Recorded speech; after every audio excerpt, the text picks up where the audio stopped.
हमारी टीम पहुंच चुकी है आज हसनपुरा प्रखंड क्षेत्र के रजनपुरा पंचायत में।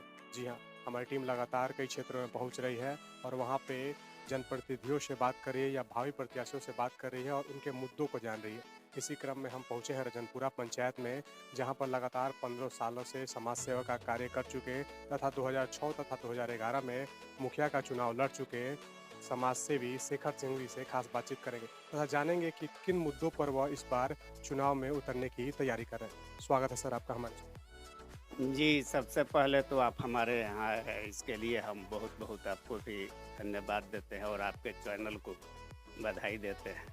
सर, इस बार आपके मुद्दे क्या रहेंगे और किन मुद्दों को लेकर आप चुनावी मैदान में?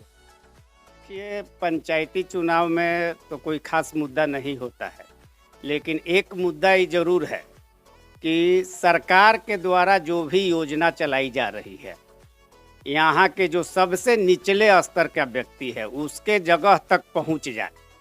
जो सरकार लाभ दे रही है गरीबों को, वो उस व्यक्ति को मिल जाए, सबसे मुख्य प्राथमिकता। लगातार पिछली बार भी चुनाव 2006-11 में लड़ रहे थे, लेकिन जीत नहीं हो पाई, बहुत कम आंकड़ा रहा।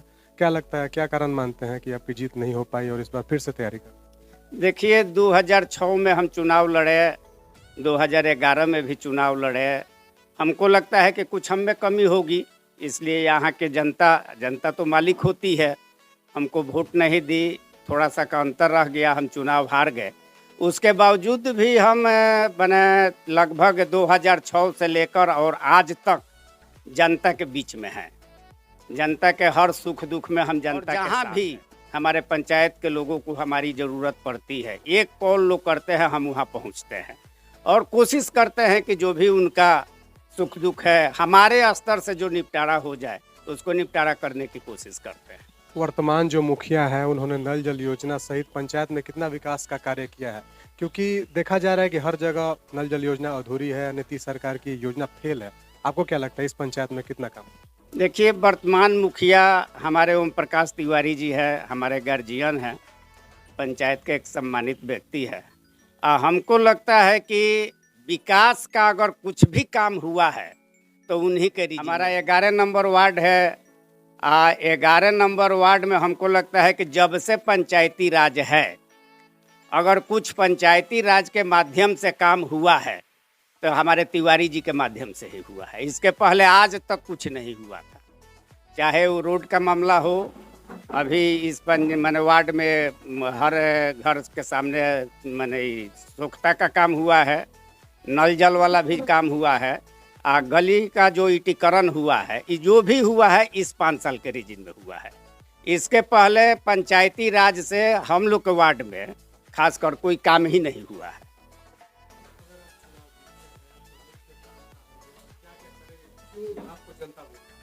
देखिए, जो एक पंचायत का काम होता है और पंचायती राज का जो गठन हुआ है जिसके लिए कि यहाँ जो गरीब लोग हैं, दो ही 3 मुद्दा है। सबसे पहला मुद्दा है चिकित्सा का, कि गरीब लोगों को समुचित माने चिकित्सा की व्यवस्था की जाए। दूसरा है एक राशन का, बहुत लोग का शिकायत आता है, इस महीना में हमको किरासन तेल नहीं मिला या राशन नहीं मिला।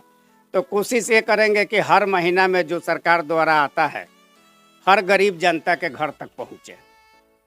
उसके बाद एक हम लोग के सरकार का प्रोजेक्ट है नल जल, जिसमें हर घर तक स्वच्छ जल पहुंचाने का कार्य है। तो ये हमारा कोशिश रहेगा कि हर वार्ड के जितने भी घर है हमारे पंचायत के अंदर में जो आ रहा है, तो उस हर घर तक, हर किचन तक, हर बाथरूम तक स्वच्छ जल लाभ हर गरीब से लेकर अमीर तक सबको मिले। जो आपने बात कही राशन की, जो लोगों को नहीं मिल पाता, कम राशन मिलता है, ज़्यादा पैसे लिए जाते हैं, इन पर क्या ठोस कार्रवाई करेंगे आप अगर आप जीतते हैं चुनाव? देखिए, ये राशन कम मिलता है, ज़्यादा मिलता है, इस पर तो हम कुछ नहीं कहेंगे। सबसे ज़रूरी है कि हर मंथ राशन मिले। तो लोगों का ये शिकायत रहता है कि इस महीने में राशन नहीं मिला, या हमको मिलना चाहिए 4 kg। तो इस पर तो हम कुछ डीलर लोग से भी बात की, तो उन लोग का भी कहना होता है कि भाई जो 50 kg का पैकेट आता है वो यहाँ 40 kg का होता है, तो हम लोग उसको पूरा कैसे करेंगे। तो इसमें तो हमको लगता है कि ऊपर से लेकर के नीचे तक हर जगह सुधार की जरूरत है। मान लीजिए कि अगर 40 केजी का पैकेट आया, वो 50 केजी में लिखा जाता है, तो डीलर कहाँ से देगा? जो लेकिन हर महीना उसको बँटना चाहिए। अभी जैसे कि कोरोना काल में आया था फ्री वाला, तो कुछ लोग का शिकायत था कि 3 महीना का या 2 ही महीना का बँटा। बहुत जगह है कि मान लीजिए कि वो भी नहीं बँटा। तो इस पर ध्यान दिया जाएगा। ये हमारी फर्स्ट प्राथमिकता रहेगी कि हर गरीब को जो उसका हक बनता है, वो उसको मिले। शिक्षा भी एक बड़ा मुद्दा है। देखा जाता है ग्रामीण क्षेत्र के युवा पढ़ नहीं पाते हैं, उनके लिए भी कुछ आर्थिक सहयोग या कुछ ऐसा आपने को अभी तक कोई काम किया? देखिए, हम तो शिक्षा के क्षेत्र में रहे हैं और माने मेडिकल और इंजीनियरिंग का तैयारी हम कराते थे।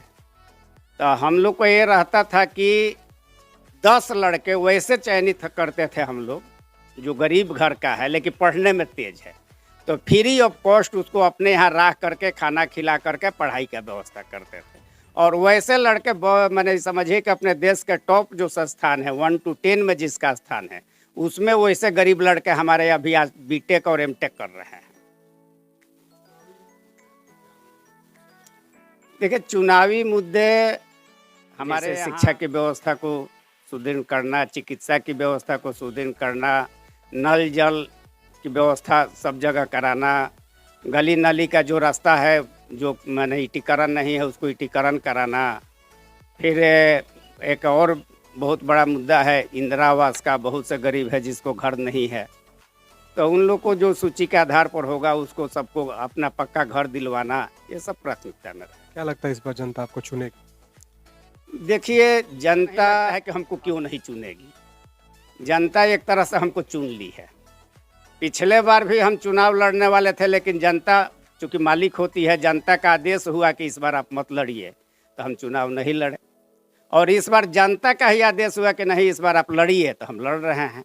तो चूँकि जनता हमको लड़ा रही है, तो हमको तो मानना है कि जनता जैसा कि आपने देखा, अभी हमने समाज सेवी और वर्तमान भावी प्रत्याशी रजनपुरा पंचायत के शेखर सिंह जी से बात की। उन्होंने कहा कि यहाँ पर कई मुद्दे हैं शिक्षा के क्षेत्र में तथा अन्य क्षेत्र में, उसका काम किया जाएगा तथा जनता का भरपूर सहयोग मिल रहा है और जनता हमारे साथ है। अब देखना ये होगा कि पंचायत चुनाव की जब घोषणा हो जाती है, उसके बाद ये जब प्रत्याशी के रूप में मैदान में आते हैं, तो जनता का कितना समर्थन और प्यार मिलता है और जनता इन्हें मुखिया बनाती है या नहीं।